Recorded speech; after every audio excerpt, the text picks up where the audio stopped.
Collecting books by subject matter. In the past, books have always been collected by people who were scholars or historians or booksellers because they were interested in the subject and they didn't have any reference books available. So they had to go out and get their own.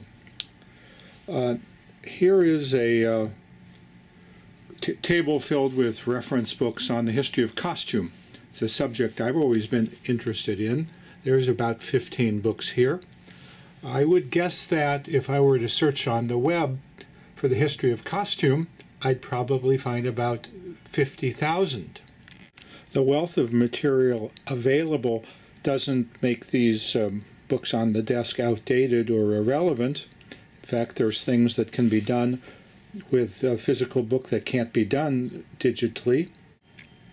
For me, it's a lot easier to work with the physical books because I can spread them out and look at them severally at once. It's just a lot easier. Now, the web has brought the availability of thousands of titles, at least to my mind, not that I can always find them, but there's still reason to collect books because many things aren't digitized. Some are just easier to work with in their physical form. What it does force one to do is to reanalyze his subject matter. If you're interested in history, either as a professional or as an amateur, you really can't rely on copies. You actually have to look at the originals. It should be obvious when you see that the one on the right, a 20th century facsimile of a 17th century fashion plate, has been colored. We don't know when, nor do we know if the colors reflect what people actually wore at the time. The one on the left, we do know, is an original engraving from the 17th century. It's in a 17th century binding, and so there's no question that it's an original object. Maybe it's not as pretty as the one on the right, but history demands accuracy. This is a bibliography on the history of costume known as Hylar. It was published in 1939. It has about 900 pages with multiple entries per page. If we would think of this as the internet, with the difference being the internet has about 55 million pages, we could see what we're up against if we try to collect inclusively. And why would we? I think it would be pretty silly to try to collect every book in here.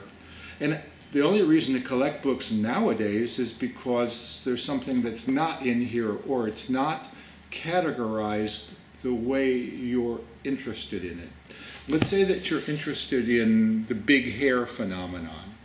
After all, you've been to Texas, or you've seen some of these old prints of French ladies with sailing ships on their head. Let's say that you get interested in collecting books on big hair. Maybe you're a scholar or a writer, maybe you're a graduate student, maybe you're just an amateur, and the subject fascinates you, and you don't quite know how to begin. So what you're going to have to do is develop your own interest. Let's say that you're in a bookshop someplace and you find a little almanac like this with a picture from the 1780s. This is a German almanac and it happens to show hairstyles. And so you just buy it. It doesn't cost very much and it's quite fascinating. You don't know what to make out of it, but that's a good place to begin. You've got a start. Now, you could actually even perhaps find this same picture on the web, and maybe the almanac has been digitized, but there's a real problem. What happens if you find another copy of exactly the same almanac and it happens to be in another binding? You can see the difference in height and the difference in covers, and you never know what else is in there. Maybe somebody's notes, perhaps they're put together differently. So a digital copy isn't going to help you much. You're going to have to collect the objects. When you start a collection, you may in fact develop your own questions. Let's say that you actually have a question, when did this phenomenon begin and where did it begin? There may be something written about it, but you haven't found it. What you do have access to are the original books themselves, and maybe prints. If you live in a big city, you can go to any of the shops. You can look at the things on the web and order something. And develop your own collection based on your question. This, for example, will show you that in 1609 that the Paris court didn't have big hair, or at least in this image.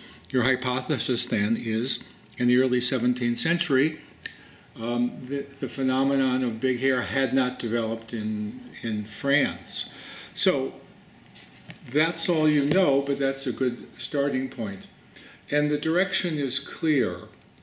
You're going to have to look at the objects. They don't even have to be books. They can be prints, they can be sculpture, anything you want, and start developing your own collection, really attempting to show when the big hair phenomenon developed in Europe. It hasn't been done before, and you still can do it now.